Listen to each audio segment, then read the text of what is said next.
Listening Part A. You hear a specialist physician talking to a patient called David Johnson.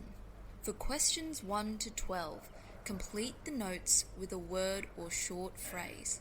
You now have 30 seconds to look at the notes.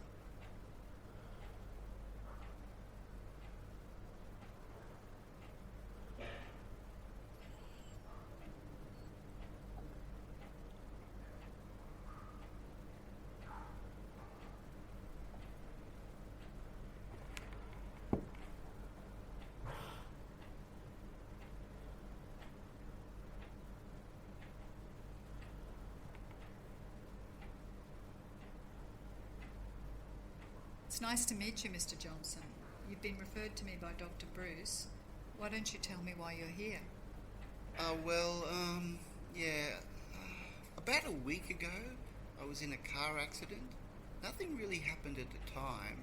I spoke to a doctor that day, but he was still a bit concerned. So a couple of days later, I think it was about that, I definitely started to feel a little bit different. So what happened when you first went to the doctor? Well, right after the accident, there was really no problem. I didn't feel anything. It didn't hurt at all. He did say, the doctor he said that I should just watch out or pay attention to see if I had a sore neck or sore back or anything. And that's what happened. A few days later, I was starting to feel a little bit dizzy. And then, that's when he said it was definitely whiplash, and he referred me to you. Okay, and so how have you been feeling since then? Well, I've definitely had a sore neck. It's really been bothering me the last day or so. And like I said, I've been feeling a bit dizzy. Actually, I have to sit down once in a while because it gets a little disruptive, difficult to work and that sort of stuff. I've been feeling a bit sick too. I actually had to take yesterday and today off work because I'm finding it quite difficult. I've been really tired as well.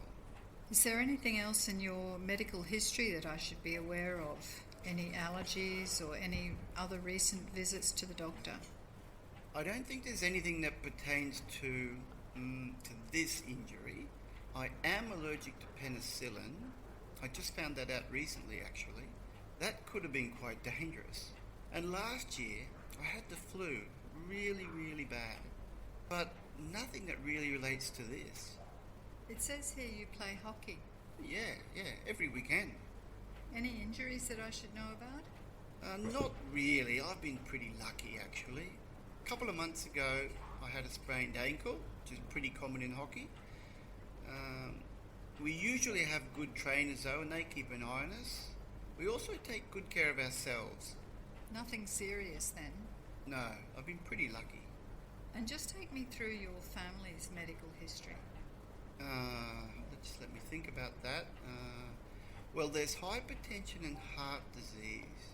Those are two things that have been there for my grandparents and my parents. My parents actually take it quite seriously, so they're eating a lot better these days. I do as well. And my grandfather had a stroke a few years ago. That was pretty hard, and now he's showing some early signs of Alzheimer's.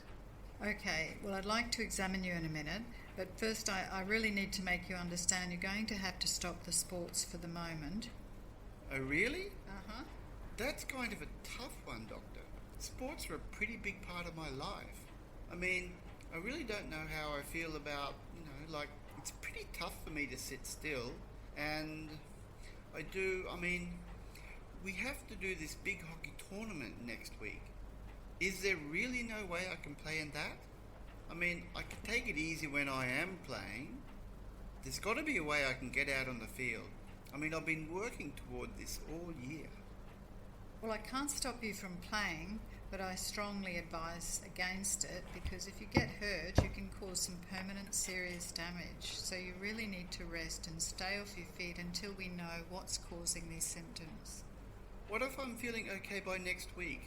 Would it be alright to, play then? If that was the case,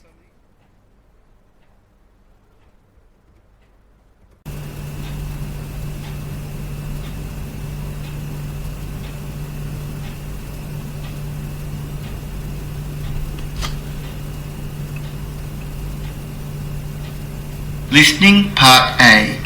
You hear a doctor talking to a patient called Mrs. June Wilcox. For questions 1 to 12, complete the notes with a word or short phrase.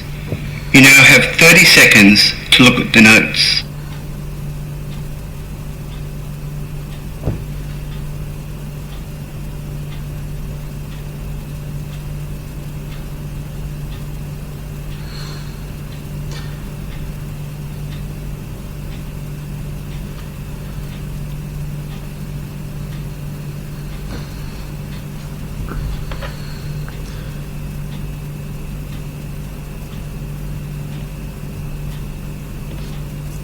So, Mrs. Wilcox, your GP referred you to me because you've been having a bit of trouble sleeping.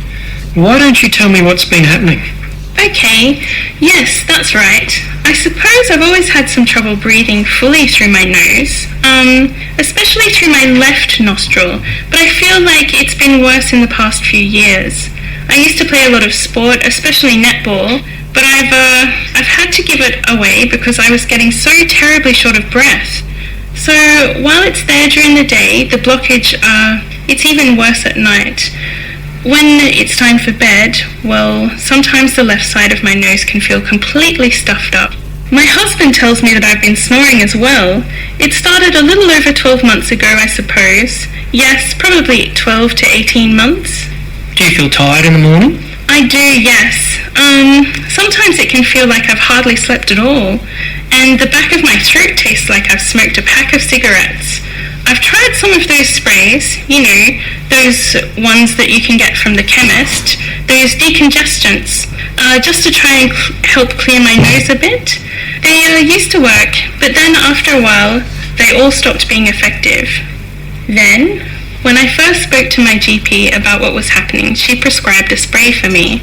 It's a combination corticosteroid antihistamine spray. It was wonderful. I really thought it was going to fix it right up, but she said I shouldn't really stay on that long term because she thought my issues were more structural. That's why she recommended I come and see you. Okay, great. Do you mind if I take a look? This won't hurt, but it will allow me to confirm your GP's diagnosis. No problem. Okay, thanks. Well, it definitely looks like you have a deviated septum, and you have some quite large turbinates as well. Right, okay. That's what the GP said, wasn't it? Yes, it isn't so unusual. Almost no one has a completely straight nose. The issue is that yours is affecting your breathing, and that's making it harder for you to sleep. Yes, that's right. Can it be fixed then? It can, yes. The best option is usually a very simple surgical procedure called a septoplasty. Right, I see. Surgery. I'm not so keen on that. The only other time I had surgery was on my knee, and it wasn't very successful. If anything, I think it actually made it worse. Well, septoplasty is very successful and very common. It will allow me to straighten and align the cartilage structure that exists in the midline of your nose, and you'll find you'll be able to breathe much more freely after that. I just don't know if that's the way I want to go. There are other options we can try, perhaps less structurally invasive. I can outline some of those if you like. Yeah, I just don't know.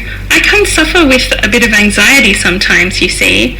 It's something I've had to battle with for a while now. I suppose I'm just a little worried that if we decide to go ahead with surgery, I might have some sort of panic attack, you know, on the day itself. I just don't know what I should do.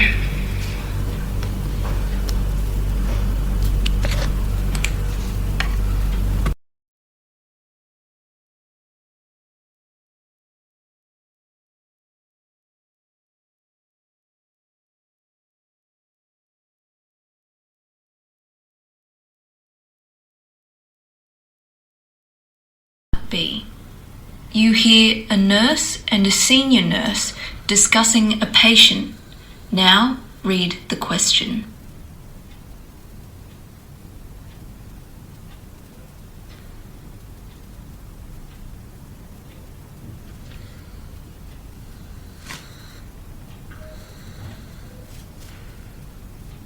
Joe is doing much better today. Well, that's good to hear. Yeah, he's just done his 9 o'clock exercise session. He's got normal movement in his right shoulder now. He performed both rotation and flexion exercises very well. What about the hip exercises? He can do the abduction and the extension exercises, but he still has a lot of pain in his right hip. And as for exercises for the left shoulder, he can only do the shoulder flexion to 100 degrees, and he can't do the shoulder extension exercises at all for the moment. I'm just writing up the flow sheet now. Do you need any other information?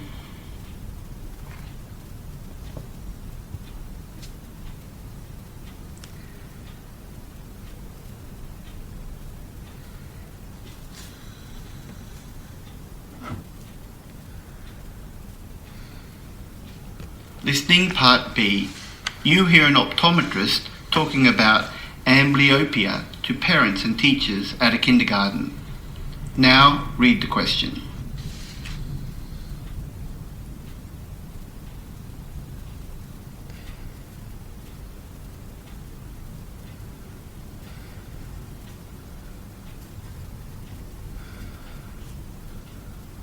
I was asked here today to provide important information regarding amblyopia in children.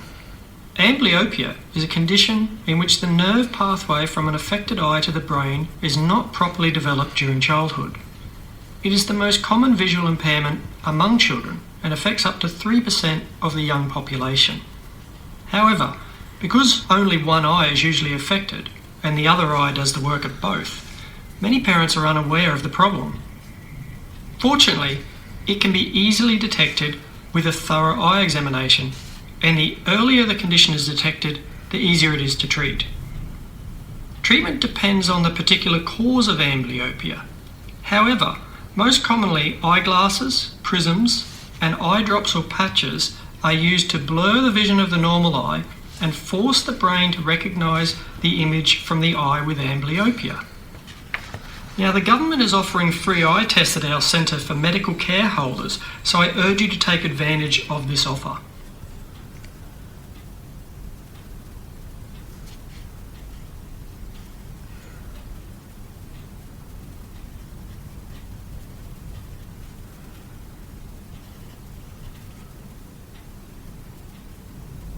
Listening Part B. You hear a nursing lecture talking about side effects to a group of student nurses. Now, read the question.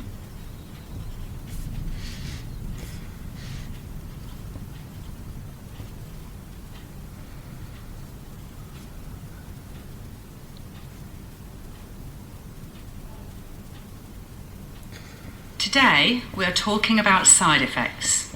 We'll look at the most common drugs first. As you know, some patients suffer side effects and others don't. And not all patients suffer the same side effects either. Let's consider ibuprofen, for example, a very common pain medication. Some people may suffer dizziness, and others might feel nauseous. It's also possible to have diarrhea, vomiting, even headaches with this type of pain medication. Injecting drugs intravenously may cause swelling at the injection site for some patients. Stomach aches are a side effect of some anti-allergy drugs, as well as loss of appetite and constipation. Patients who take Valium may experience drowsiness, while others may get a rash. Tremors are another side effect of this drug.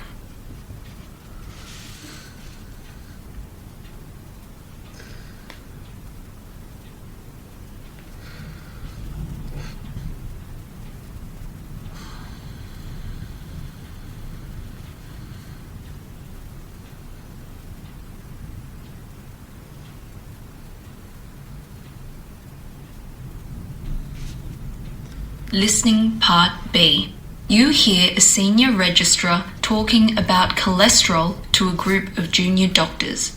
Now read the question.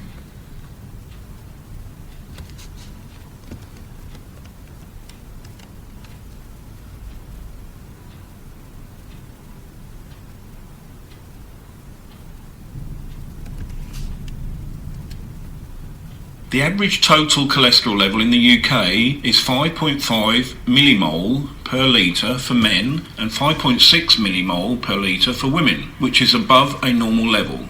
So does that mean that most people need to take anti-cholesterol drugs? In recent years, we've come to realise that to decide whether an individual's cholesterol levels are dangerous, these levels need to be considered in the light of the person's overall risk of heart disease. This overall risk is determined by a combination of factors, including age, gender, family history of heart disease, and whether someone smokes, is overweight, has high blood pressure or diabetes. The higher the risk of heart disease, for example, a male smoker with high blood pressure and diabetes, then the greater the need to get cholesterol levels down.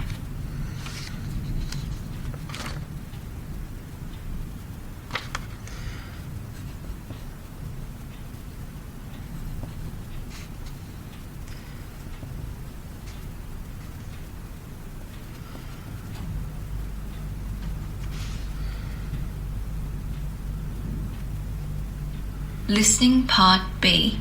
You hear an agency nurse checking his schedule with an employee at the agency. Now read the question.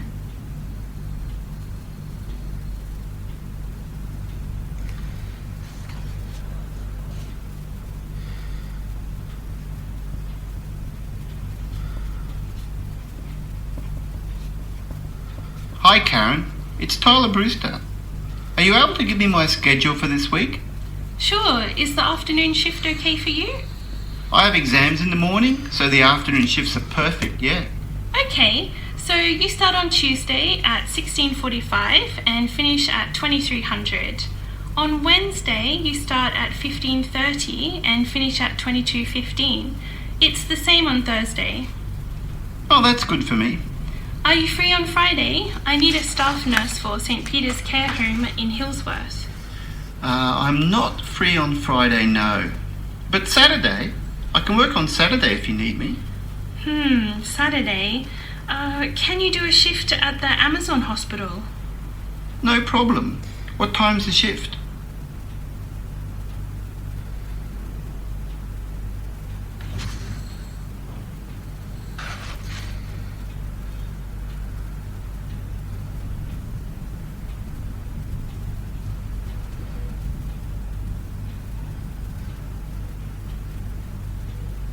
Listening Part B. You hear a conversation between a senior nurse and a student nurse. Now, read the question.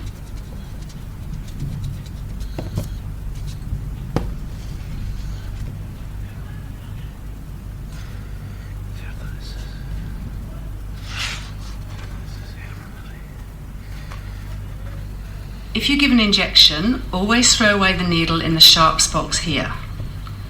What about the cap?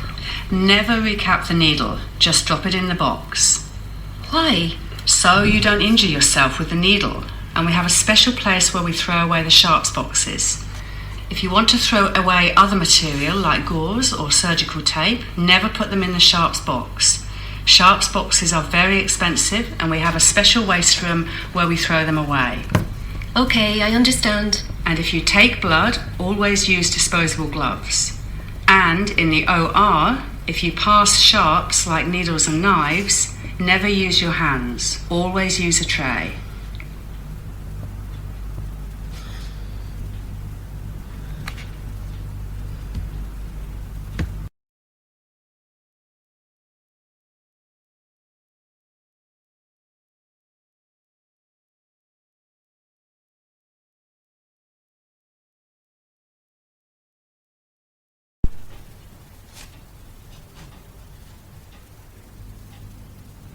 Listening Part C.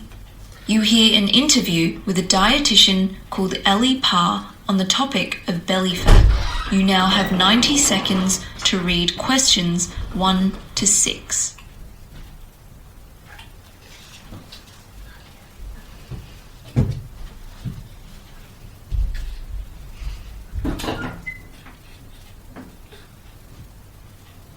جيبها رايحة تقتل جيبها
My guest today is Ellie Parr, a dietitian and associate professor in nutrition at Deakin University. Ellie has been speaking recently about the dangers of belly fat. So Ellie, tell me, why are you raising awareness about this issue? Well, Australians are getting fatter, and there's no dispute over that fact, and the fact that this increasing weight is affecting our health. Excess storage of fat is linked to many different chronic diseases, but some areas of fat storage on the body are worse than others. In general, women have greater absolute body fat percentages than men. Typically, women carry more fat around the legs, hips and buttocks, as well as the chest and upper arms. Women have more subcutaneous fat, the fat that you can pinch under your skin, while men typically have more visceral fat, which is stored in and around the abdominal organs. People who have greater fat stores around their buttocks and thigh regions are at lower risk of chronic disease than those who have greater fat stores around their middle. Why is belly fat more dangerous? Well, researchers have found excess visceral fat storage is a significant risk factor for metabolic health complications of obesity such as type 2 diabetes, fatty liver and heart disease.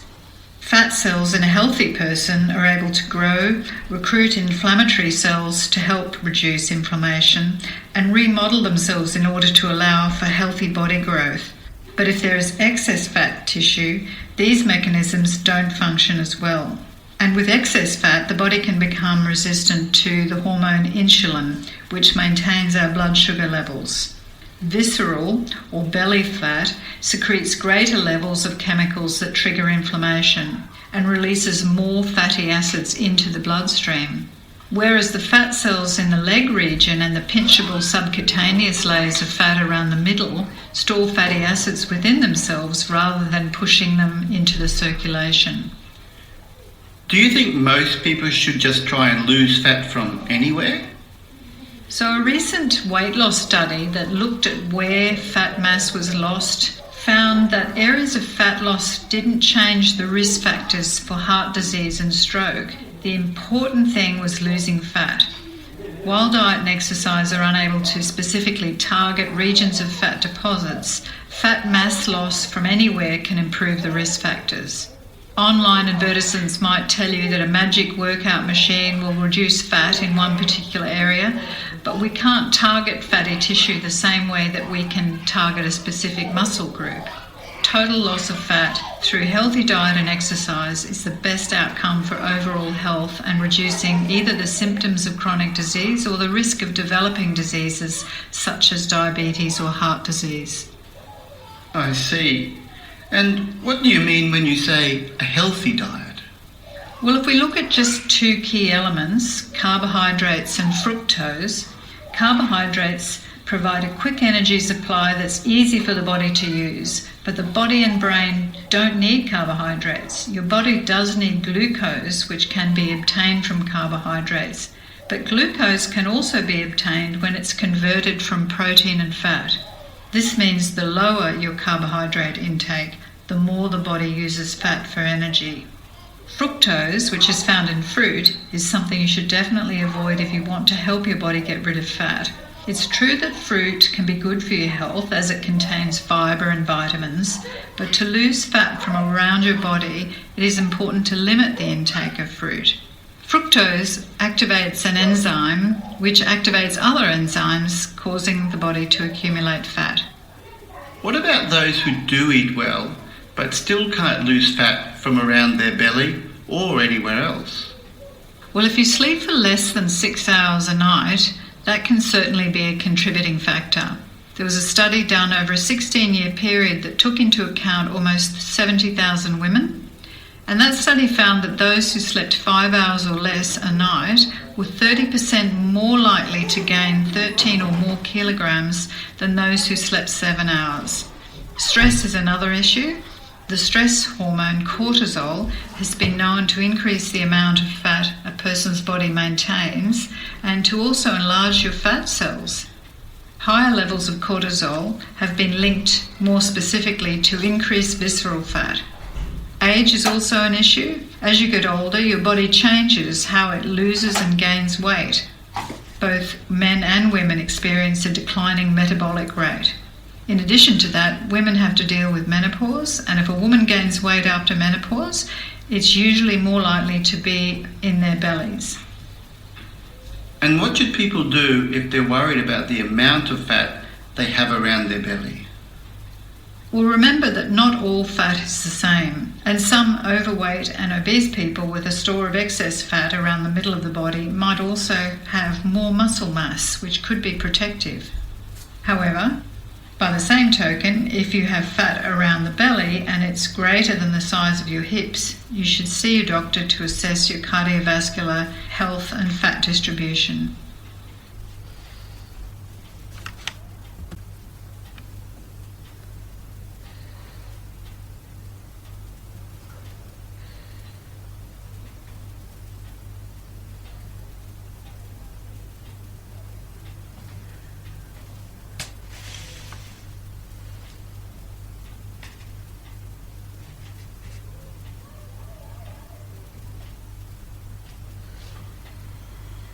Listening Part C.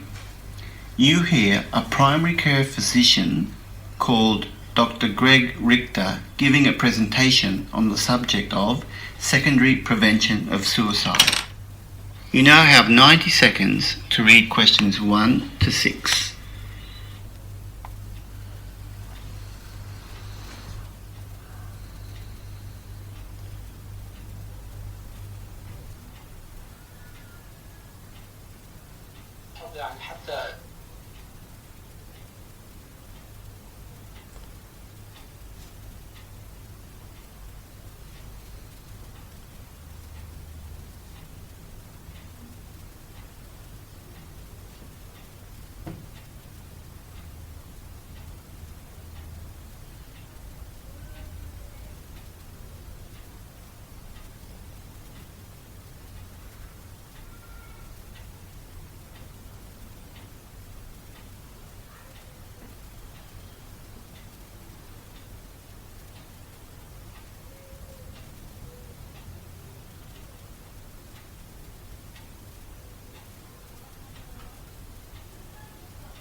Hi, my name is Dr. Greg Richter.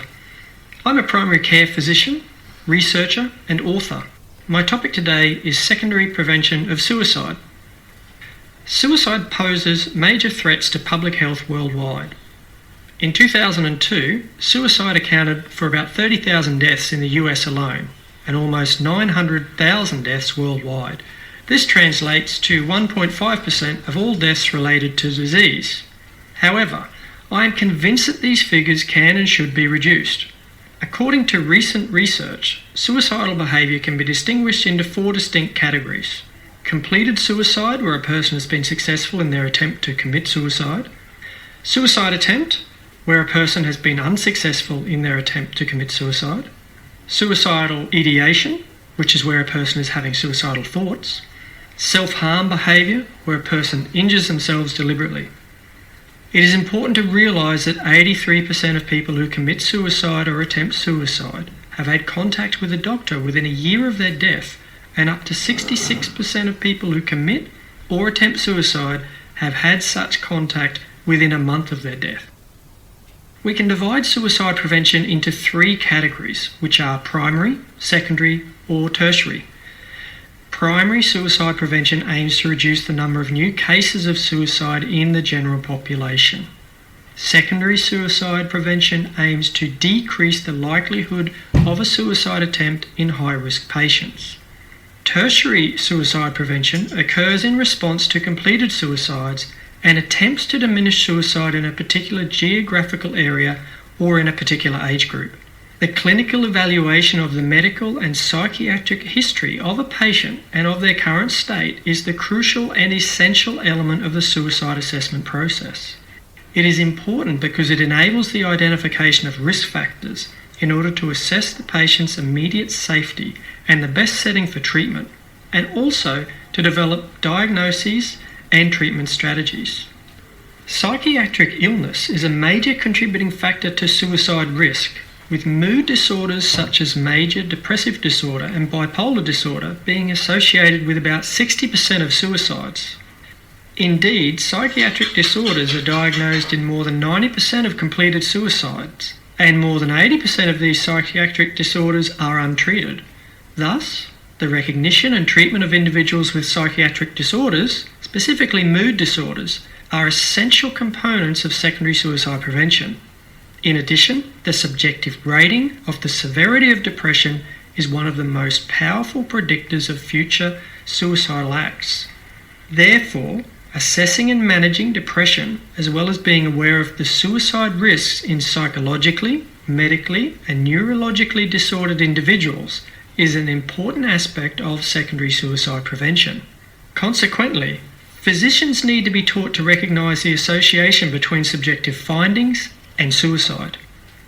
Antidepressant medications are the most widely used pharmacological interventions in secondary suicide prevention, but studies of their effectiveness in reducing suicide attempts have had mixed results.